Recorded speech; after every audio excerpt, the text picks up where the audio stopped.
kitoko Bona munone sengo Esilise maela banguna Lelo nazuta tolango Na esengo Lelo nazo yemba yemba Sembo esengo Lobiele kana yemba Sembo kolela Lobiele kana yemba Sembo soni Kaso permetache Eko bana vie O se souvenir Na ba retraite Na ba sacrifice Na ba fronde Na ba veye O pesi lo yembo esengo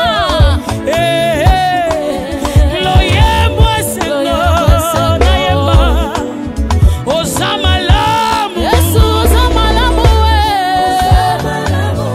Yesu o zamalamu Nana yebe yo Olikona yo Ekonti mekena mote manaka Au commencement, était la parole, et la parole, Christ.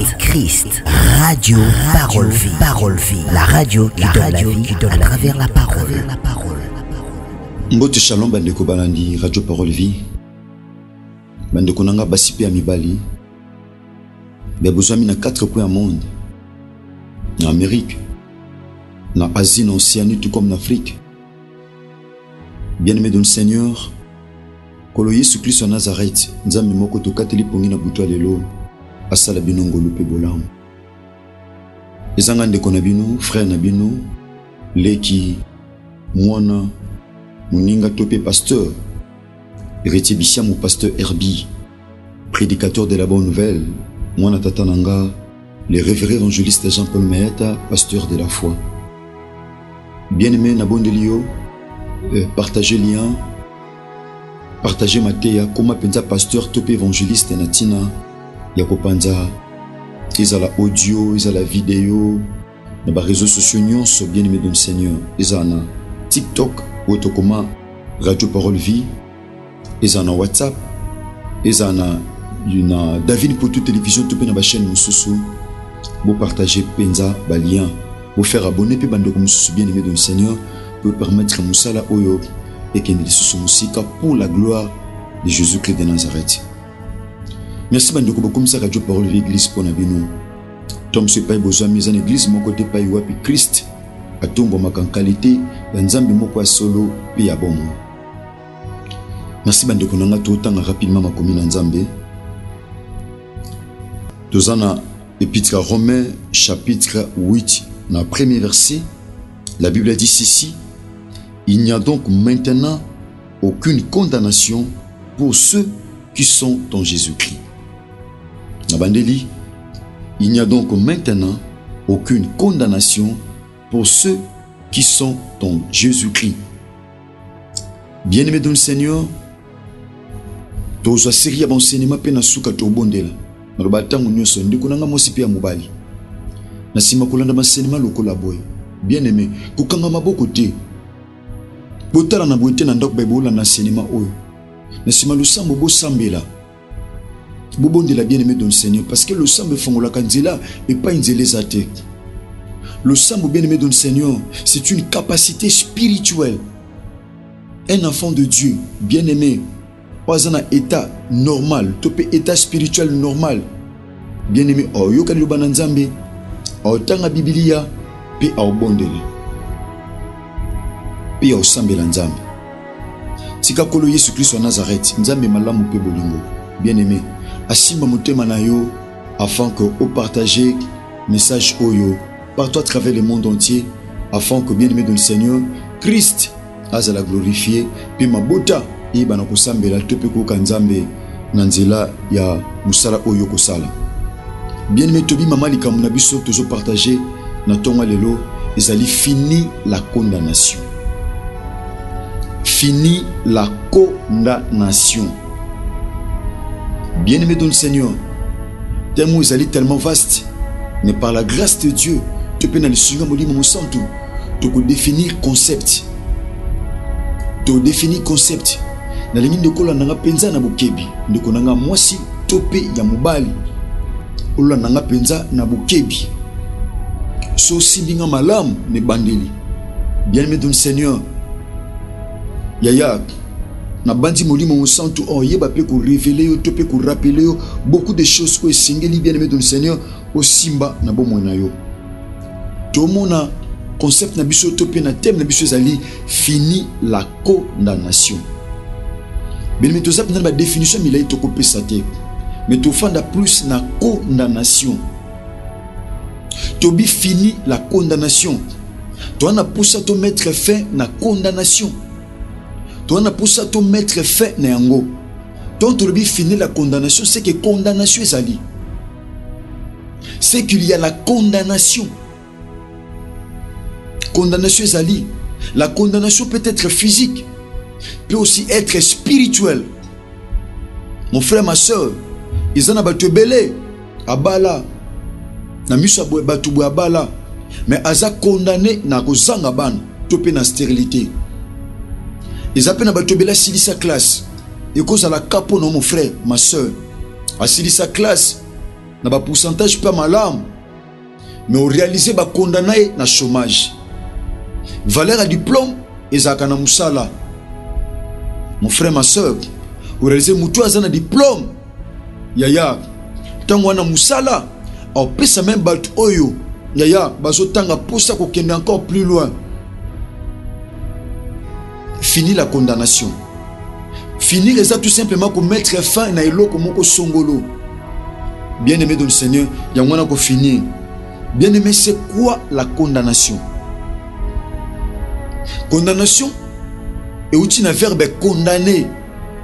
Condamner, c'est déclarer quelqu'un par décision de juge coupable d'un délit ou d'un crime et lui infliger la peine correspondante.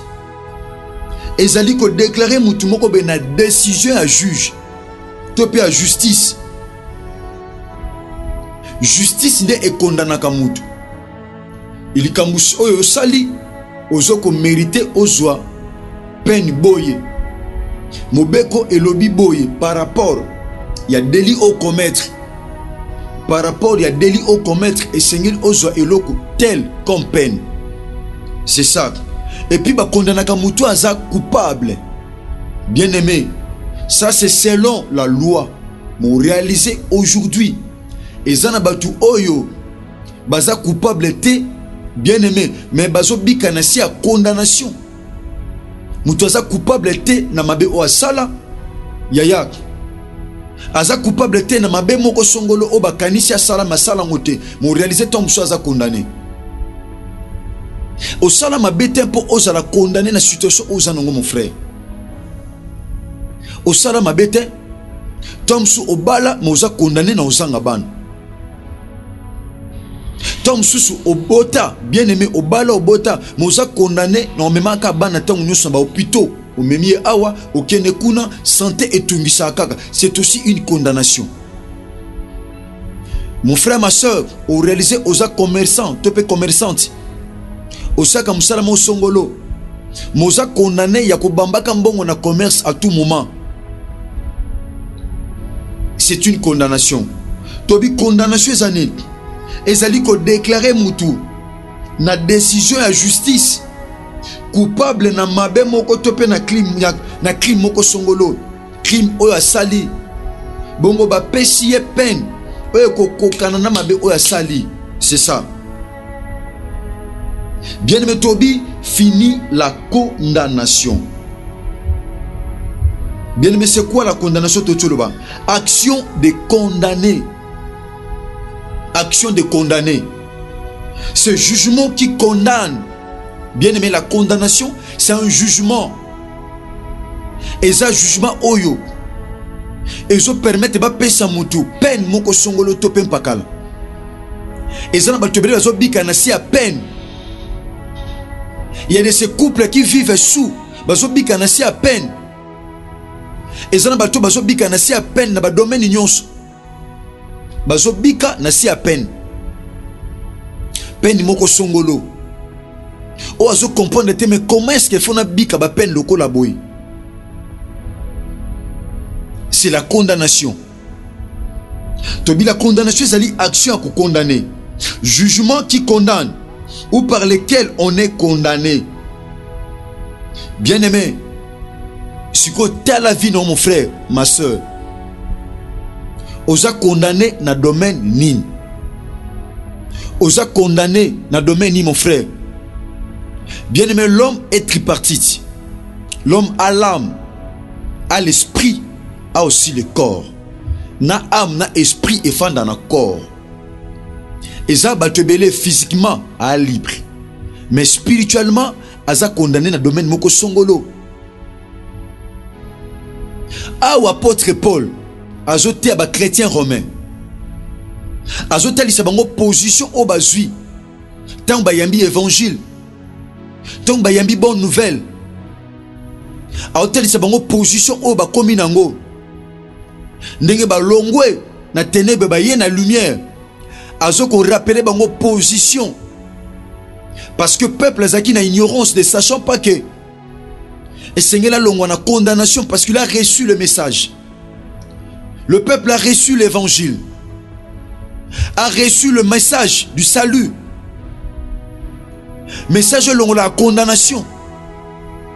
Condamnation, mon frère, ma soeur, et quoi que soit la physique, topé spirituel.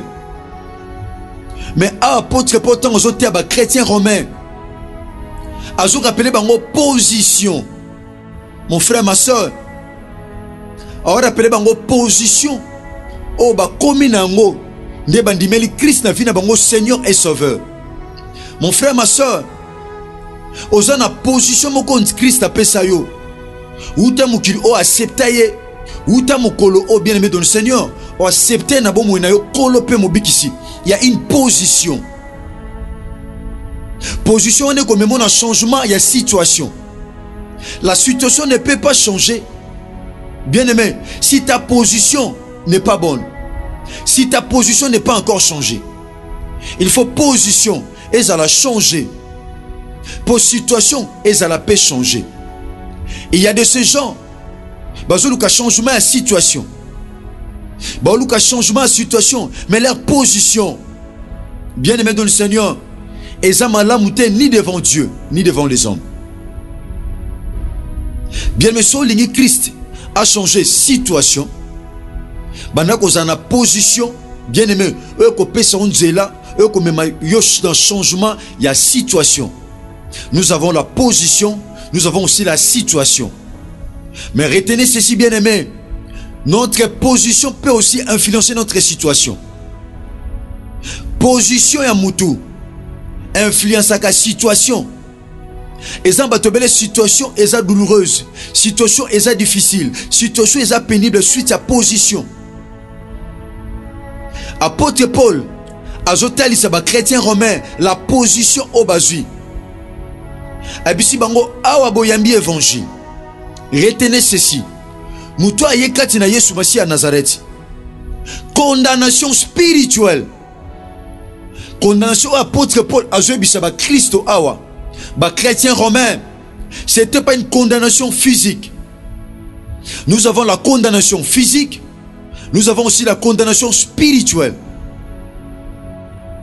L'homme est tripartite à l'âme, à le corps, à aussi l'esprit. Et ça va te belé physiquement à condamner, mais spirituellement à libre. Et ça peut n'abattre bien aimé dans le Seigneur. Spirituellement à condamner, mais physiquement à libre. Mais toi, on a poussé à la liberté d'une manière holistique, c'est-à-dire spirituellement, puis physiquement. Apôtre Paul a joué un chrétien romain. Il y a donc maintenant, bien aimé Likambo et ceux qui caractérisent les chrétiens romains, mais c'est aussi pour nous qui avons cru, bien aimé dans le Seigneur, na coronavirus Yesu Masihi à Nazareth. Et ça va tout condamné na maladie. Il y a de ces gens condamnés na sécheresse, na maladie, topé na péché.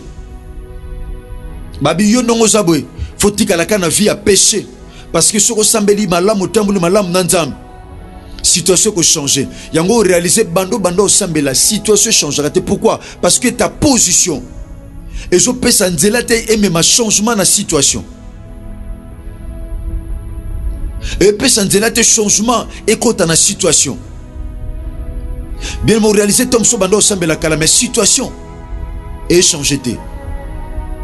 mikakatano ba problème ba souci apôtre Paul lobby bozo bika parce que bakoki jamais comme memela mutu. Bien-aimé dans le Seigneur, changement de situation, ce qui position n'a ne changé. Apôtre Paul lobby, il y a donc maintenant et ngoloba le peuple jadis azaki condamné. A condamnation est commis à passer. Bien-aimé dans le Seigneur, pendant que vous allez banda, il y a Christ, il n'y a donc maintenant aucune condamnation pour ceux qui sont en Jésus-Christ. Bato basakati na Yesu Masihi à Nazareth, bakoki te ko subir poids topé kilo, il y a condamnation na bomo na bango. Jadis na passé, basaki condamné, condamnation spirituelle. Mais bien aimé dans le Seigneur, condamnation spirituelle influence à condamnation physique. Il y a un ndeko moko bien aimé dans le Seigneur. Ndeko aloti ndoto bakangiye na basoda. Aloti ndoto akoti boloko. Kokota boloko c'est une condamnation. Kokota boloko aloti ndoto. Yango ndeko negija bandoto za pasi. Ndoto za pe moko ba moyenza malobela biso alobaka na nzela bandoto te. Alobana bandenge belé. Même des notes à son malambo ezanza ba olobela yo. Dieu nous parle tantôt d'une manière, tantôt d'une autre. Et ça juste pour nous avertir biso. Et ça ba tobele nzamba za ko avertir ye. Bien mo ko réaliser na vie na soko loti ndoto malam. Na lobango tongo nyonso. Satana. Yaya abundisa ngo pe ko kisamate. Mais soko loti ndoto mabe, bien aimé. Satana ko luka puyango pe ko kisama na vie na yo. Bien aimé peuple awa na passé azaki condamné. Pourquoi? Parce qu'andimela qui nous Christ était na bon Seigneur et Sauveur. Ambaki Christ était na vie na Seigneur et Sauveur. Mais lorsqu'ils ont reçu l'évangile, abisi bango maintenant se rappeler, tala bozo kanisa bozo bikanasi à condamnation. Parce que ba condamnaka mutu na nini na justice topé na loi. Tant sous loi famille sont condamnés mon frère. Tant sous loi ba réalité liberté sont condamnés. Abi maintenant retenez ceci. Muto nyonso zakati na Yesu Masihi à Nazareth, il n'y a aucune condamnation. C'est qu'il y avait plusieurs lois qui condamnaient. Il y avait plusieurs lois qui condamnaient. Et qu'on condamnait d'une manière à une autre. Et qu'on condamnait d'une manière à une autre.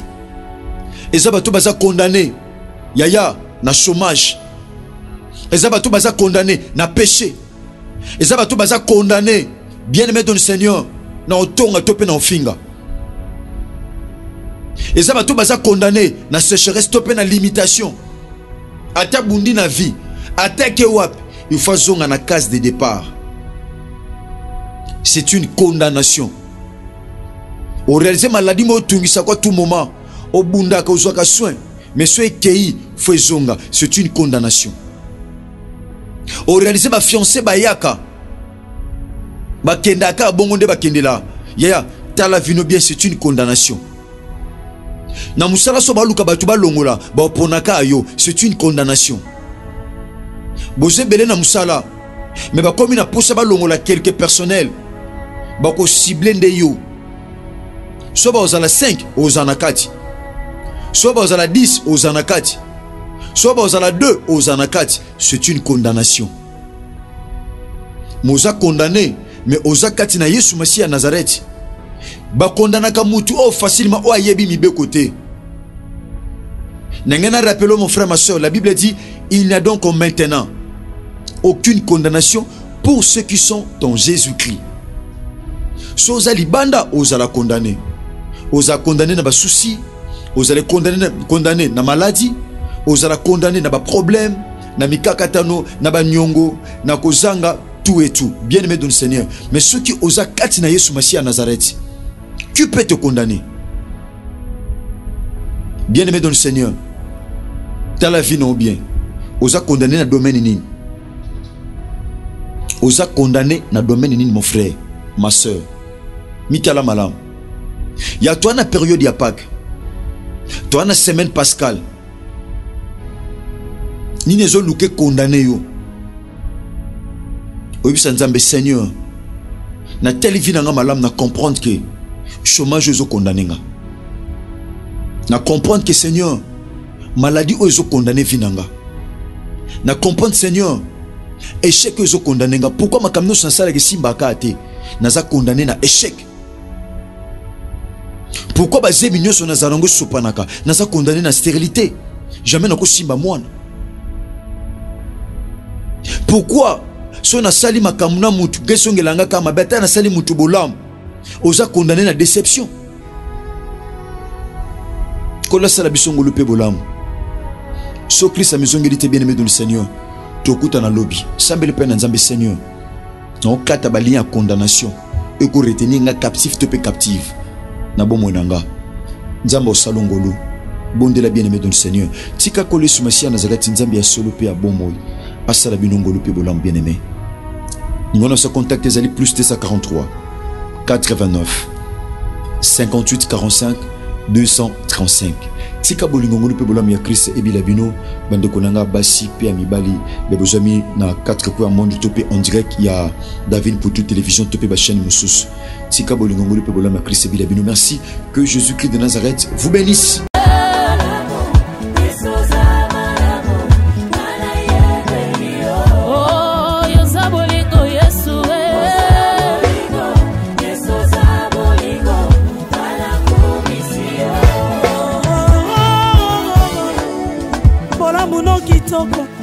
Bola muno nesengo esilise na la banguna lelo nazuta tolango na esengo lelo nazo yemba yemba zembo esengo lobiele kana yemba zembo kolela lobiele kana yemba zembo soni kaso permetache eko bana vie o se souvenir na ba retraite na ba sacrifice na ba offrande na ba veille o pesi lo yembo esengo